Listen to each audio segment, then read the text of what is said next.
Hi, my name's Karena Walter, and welcome to the Standard Newsroom. I'm here with St. Catharines Mayor Walter Sendzik for our monthly Chat with the Mayor. Welcome. It's great to be here, and it's February, so that can only mean one thing. Scotty's. Yes, and you have been on TSN already, sitting in this seat. I have been on TSN, and there's going to be a couple more appearances by people in our community, but TSN is covering this event for the next 8 days. Scotty Tournament of Hearts. First time it's in our community, and a historic tournament because I think it's going to be the largest sporting event in the history of St. Catharines. What kind of numbers are you expecting down here? Well, they're saying that the record amount was 65,000, and they're projecting that we'll be in that range. So it's going to be a lot of folks coming to our community, walking about. I've already seen them. It's Friday. They've been down there. I've seen people with the curling pins on, and you see them all out and about. And actually, the restaurants have the nice Scotty's banners in it. So our downtown's really coming alive for this event. When you're on TSN or talking to other national networks, do you go in with a message, or are you just talking curling at that point? Well, I'm not a great curler, so I'm going with a message about how this event is an opportunity for us to put St. Catharines on the map. It's an opportunity for us to showcase all the great things that are in St. Catharines, and we have an amazing community. I was thinking about that today, is that we have in the heart of our city the Meridian Center. We have the First Ontario Performing Arts Center. We have this unique infrastructure and architecture of our downtown. And so I think a lot of the folks coming in from beyond St. Catharines, Niagara are really going to get a sense for St. Catharines. And they're going to take that to their hometowns, and I'm confident they're going to be saying, St. Catharines is doing this, this, this. Why aren't we doing that? And that's the message that we're going out there into the national media with. You've had a pretty busy week with the curling, and yesterday you presented a check to Pathstone Mental Health from your golf tournament. Yeah, and that was from the golf committee of the Mayor's Invitational. So it's been going on for a number of years now. And when I became mayor, our commitment was to raise funds for institutions and organizations in our community that provide a very important service. And one of them was Pathstone. So I was the campaign co-chair on Pathstones, and it was part of the New Build campaign. So they have a brand new building that's opening up just down on 4th Avenue by the new hospital. It's a $5 million building that will have increased services for our youth in our community, and the unique nature of its design will have more service for youth that are focused on mental health. It's important to me. It's something that I believe in, removing the stigma of mental health and talking about mental well-being. And so this was the donation to the campaign itself, and I'm proud of all the people who donated. The golf players, the sponsors, the golf committee, Barry Katzman and Paul Speck were the chairs of the committee. Just a lot of people went into donating that money. So I'm pretty proud of the fact that we're going to be able to have our footprint, our handprint on the building for the Pathstone. How do you choose which agencies to donate to every year? There's so many different agencies. I think we donated to the Hotel du Shaver Rehabilitation Center, and you look at that center of excellence, and they provide rehabilitation for a cross spectrum of clients in our community, and that's all about rehabilitation, getting your life back. When it comes to Pathstone, it's about children, and so we look to balance it between children and families and the kind of services that have a touch point for as many people in our community. So I'm proud of the donations that we made, and there's going to be more coming up because we still have a number of years that as part of the Mayor's Invitational, and we'll be taking the funds and improving or helping to improve the additional services that are out there. Right. You've had a few meetings too, and one of them coming up next week is a special transit meeting on Wednesday at 5:30. And that's a special council meeting talking about transit and joining with Welland and Niagara Falls with St. Catharines. So there is a public meeting that it's also going to be a meeting of council, and we have a report that's done by the Dillon Consulting, and it was part of the Intermunicipal Transit Working Group, of which I'm the chair, and I sit on it with the Mayor of Niagara Falls, Jim Diodati, and the Mayor of Welland, Frank Campion, and Al Caslin, the chair of the region, and as well as the CAOs and the transit operators. And so this report is a culmination of all the work that we've done to date. We need intermunicipal transit in Niagara. It's one of those key infrastructure pieces that is missing, It's about putting the rider at the center of our discussions. It's about getting people to their Niagara College and Brock University, getting people to our centers of healthcare excellence. It's about getting people to jobs. And it's not just about getting them to jobs in St. Catharines, but the person who wants to work in Niagara Falls but lives in St. Catharines. It's really bringing our region closer together by better coordinating our intermunicipal transit. And that's where I think this is such a critical piece. And so I'm confident there's going to be a vigorous discussion about it. We're inviting the public to come in and talk to us about it. We've heard from the social agencies that this is an important priority for them. We've heard from the business community, the Greater Niagara Chamber of Commerce, the local chambers of commerce that have said intermunicipal transit is a key priority for business. And we've heard it from Brock University and Niagara College. So there's probably the strongest alignment you've ever had on intermunicipal transit. And this meeting next week will be an opportunity for council to make a decision on pushing us forward to the next step. We're hoping that Welland does the same thing and Niagara Falls does the same thing, and then we can really work on that model. And that will put us into the next phase of moving mobility of Niagara. And in that mobility, it offers us the opportunity for economic growth and social growth. And that's why I think from a public's understanding is that this is one of those catalytic moments that we get to make a decision, and it's about leadership and building the community of Niagara in a way that is inclusive of St. Catharines, Welland, and Niagara Falls. So I'm looking forward to a great debate, and it's just going to be on transit, which I think is important because it gives us the evening to talk about it. But the Dillon report is a strong report, and if we're serious about GO, we need to have intermunicipal transit. And we said that to the province of Ontario. We said that you give us GO, and intermunicipal transit will be linked into it. So we got to fulfill our end of the deal, and that's why I think this is an important discussion. Are the three municipal transit organizations working together, or would they be merging into one organization, or is that part of the discussion? That's part of the discussion. I think the governance model that we're looking at is having one unit, having one transit commission, but the shareholders would be St. Catharines, Welland, and Niagara Falls, and the region would come in as a funding partner. So that's the model that the Dillon's Consulting has looked at. What we're looking for is getting council to approve in concept where we're moving, have members of council sit on a committee that then looks at the governance structure, looks at the costing structure of what the new system would look like, and that would be made up of councillors from each municipality in the three transit providing areas, and have them come back and say, okay, here's the actual nuts and bolts of the model. So this is a critical point for us to say, yes, we're committed to intermunicipal transit. So we've done it in principle to get us to the Dillon Consulting report. Now we're saying, yes, we're doing this. And then the next checkpoint will be, okay, here's what the model looks like. What do you think? What's your as a councillor, what are your concerns about it? And then moving towards a singular model that we can all agree to. So it's exciting. It's big. This is a big part of what Niagara is becoming. And so that's why we dedicated a meeting to it. So we're hoping that the public comes out, and if the public can't come out, let your councillors know that what your position is on intermunicipal transit. Do you know what the cost will be yet? I know you said cost, but is there a price tag out there? There's the costing of the three systems. So when the Dillon Consulting look at the three systems and then look at what a unified system would look like, there is a marginal increase in costing, but what it's balanced out by is that we'll have an increased blended ridership, which gets us increased access to gas tax, which is a federal and a provincial investment tool for public transit. So it'll get us increased investments, which will help offset some of these additional costs that would be coming in. And then long term, it's about gaining ridership.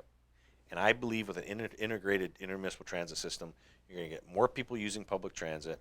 More people means better efficiencies in your system, but also more access to very important dollars from the federal and provincial government. So this is one of those moments where all three councils get an opportunity to weigh in on something that'll have a generational impact. As much as the Meridian Centre and the First Ontario Performing Arts Centre played a role in revitalizing downtown, intermunicipal transit is just as important, if not more important, because it starts to bring together sort of the economic structure of Niagara. And it really starts to link the three urban centers and allows for that mobility that keeps people in our communities but allows them to seek out healthcare, education, job opportunities in other communities in a very coordinated, seamless way. So that's Wednesday, 5:30 at City Hall. You can go in person or you can watch it on live stream, I believe. Yes, you can. Okay. One of the other meetings that you had this week was about infilling and Right. some changes that the city might undertake about infilling. Can you tell us a little bit about that? Yeah, there was a very good discussion at a public meeting held at the public library, and it was about the infilling taking place in residential neighborhoods across the city. And so we have an interim control bylaw, which was brought in by council, and it's a little used tool that allows cities and councils the opportunity to hit a pause button on things like developments that are taking place in certain areas that are causing a lot of neighbors to put up their hand or make a phone call to councilors and saying, I don't understand what's going on. Why is this being built in my community? We were getting more and more and more of those calls. And so staff came to the table and said, look, let's take a pause on these residential developments. And in doing so, let's talk to the development community and the neighbors and the neighborhoods and figure out if there's a better way forward. And so that's why the interim control bylaw was brought in. And it's a short-term measure to hit a pause button, have planning come back with the support of the development community to say, here's where we can do a better job of the infilling that's taking place in our community. And I'll say this, Karena, it's not all of the infills that have taken place are bad infills. It's the 10% of the infills haven't been strong infills, and they're creating 90% of the problems. So we want to get to a better place, a better balance, so that everything fits within our official plan, and so that we're not tearing at the fabrics of neighborhoods. Because that's what you don't want. You got people who've lived in the neighborhoods for 20 years, 15, 30 years. They're living in these neighborhoods, and all of a sudden someone comes in and builds something completely different than what's already in the neighborhood, and you get that agitation. And so we want to make sure that along that process that we can try and smooth out some of those concerns that are actually being brought forward. So it was an important move. It was a bold move by council. It was a strong leadership move that council took on this, and I think the neighborhoods across St. Catharines respect that, and we're working with the development community to make sure we get it right moving forward. One of the other things I wanted to ask you before we go to reader questions is about the budget coming up, because this is our last chat with the mayor before the budget meetings on February 27th. Are you happy with the number that came in? I think it's a city increase of 3.06%. Yeah, and I think that's an overall blended rate, and then when you bring it back into a combined rate with the region, it'll be around 2%.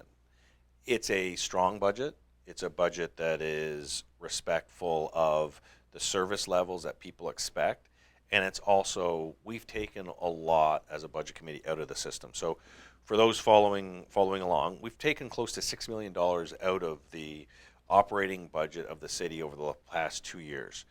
That's substantive. That's 6 percentage points. But we have other cost areas that have increased, such as fire services that continue to go up, which we can't control. That's the arbitration system by the province. They're the ones that tell us what to pay the firefighters. So those costs go up, and it's hard to get down to a rate of inflation. We've done a very good job to get down to a rate of inflation for the taxpayer in our community, which is about 2%. And in doing so, we haven't taken away services like street sweeping, our winter control. We've invested more in parks. If you look at Centennial, you look at Vintage Park. If you look at our different park structures, we're investing more in our parks. Lakeside Park's another one. So we're actually putting more back into the community. But one of the drivers was, again, the First Ontario Performing Arts Center. They came in at, I think, 32% increase. We got them down to, I think, around 15%. So we've got their budget down under control. Their Meridian Center, again, continues to operate at well below a break even. So we've had to absorb those into the system. And so it's been a challenge, but the budget committee has, as a standing committee meeting year round, has done a great job with staff to reduce our costs. We're starting to normalize our operations, so you're not going to get these wild fluxes in tax increases. We're going to keep it at the rate of inflation, but it's taken a lot of time and it's taken a lot of leadership to get there. So we're in a good position, and our finances and our financial controls that are in place are probably the strongest that they've ever been. We haven't seen anything sort of dramatic this year in the budget deliberations, like closing pools like we have in the previous years either. And I think, again, closing pools, and people do point to that, we had to close certain pools because of years of neglect. So it wasn't like we came in and said, we're going to try and save money by closing pools. Years of neglect led them to a place where they were in complete disrepair. And being in a place of complete disrepair, it was up to council to look and go, so do we put a whole bunch of more money into these, or do we look at a new way forward? Our recreation master plan looks at our outdoor aquatic strategy, and we're due for another pool to be built, and that's where we want to move towards, is build a destination pool. But the pools that we had to close were beyond neglected, and that was, again, ways of saving money is you just neglect things that have to be fixed. We didn't want to be a council that did that, so we took the hard decision, which was closing those pools, but also pointing our way forward to building a destination pool in our community. Which is one of the questions that we had from a reader here, which is why I bring up pools. They were asking if you envision the construction of a new pool in the future, now that Lancaster, Burgoyne, and Bogart pools have been decommissioned. And you're mentioning the destination pool. Is that on the books already? Is there a timeline for that? So the Recreation Master Plan Committee is looking at the location of a destination pool. So they're actively looking at different sites in the community, as well as splash pads. So we have a splash pad which will be coming to Grantham Ward, hopefully by this summer. We have the new splash pad at West Park that'll be open this summer. So we're strategically looking at areas where we can have splash pads, but also where a destination pool will be best suited for everybody in St. Catharines. So those are exciting developments that we're looking forward to. And again, that's part of our commitment to growing our community. Another question was also summer related. Why, given the rec master plan, would the city even consider handing Sunset Beach over to a single user group for volleyball when cities like Hamilton are doing things like this, and they've linked to to something going on in Brampton? But why? Can you answer that question? Why the city is looking into the Sunset Beach? Yeah, there's a lot of misinformation out there about Sunset Beach, and I just want to go on the record and correct some of it. We're not selling Sunset Beach. There's no part of Sunset Beach that's going to be sold. There's a proposal put forward by the Niagara Rapids Volleyball Association, which is a youth volleyball organization that trains young kids in the sport of volleyball, gives them leadership skills, team building skills, and they have a successful program at Port Dalhousie, and that program is getting bigger and bigger and bigger. And this site in Sunset Beach offers the opportunity to have that site as a place in which the young people of our community can go and play volleyball. It's not about selling any part of Sunset Beach. It would be a partnership with Niagara Rapids. The public would be able to use the volleyball courts. It would just be that certain days that would be under schedule of, just like our soccer fields. You can go to our soccer fields on any given day. You've got the Jets organizations playing there. You got the Port Weller Soccer Association. They're playing on our soccer fields. You go to our baseball diamonds. St. Catharines Baseball Association is playing on our baseball diamonds. It'd be the same here. People are going to come down the Sunset Beach, and you're going to see Niagara Rapids, who are organizing volleyball on the beach. That's amazing for young people in our community. So there's a lot of misinformation going on, and the reality is that do we want to provide space for our youth to play organized sport? I say yes. I grew up playing organized sport. I think it's great for kids to be in. I'd rather have kids playing volleyball on the beach than sitting at home playing on iPads or their handhelds. Let's get them out and get active, and that's why this location is a great location under consideration for a project like this. What about people who say that the beach wouldn't be used by them then? They wouldn't be able to play in the sand or set up a lawn chair or that kind of thing, because it's taking up quite a bit of the space there. And I would say it's a massive beach. I grew up in North St. Catharines. I spent my childhood at Sunset Beach. It is a massive beach, and when you look at the footprint versus what's available on the beach, you're still going to be able to throw the frisbee. You're still going to be able to run up and down the beach. You're still going to be able to swim.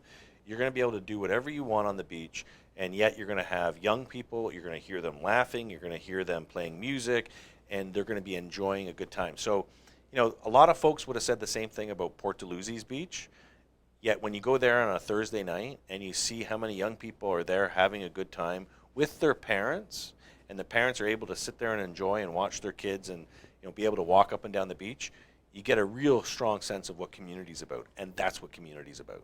Being able to provide opportunities for young people so that they can stay active but also feel like they're part of the community. That's what this kind of project's about. So I'm proud of the fact that an organization has come to the city, and I'm hoping council will look at all the concerns and try to address them, but at the same time, let's make sure we're building a city for young people as well. It's not just a city that doesn't want to see young people having a good time. It's a city that's balancing the needs of everybody, but making sure we're using the special parts of our city. Sunset Beach is a special part, and it's not just for people who want to walk up and down the beach. It could be a place and a destination for young people to develop the lifelong skills that will take them beyond St. Catharines. But when they think about St. Catharines, as they move as they move out, they'll think about the great times that they've had at places like Sunset Beach or Lakeside Park in the summertime. Unfortunately, that's all the time we have today. I want to thank St. Catharines Mayor Walter Sendzik for joining us. You can send us questions by using the hashtag AskSendzik for our next chat with the mayor in March. Thanks for joining us.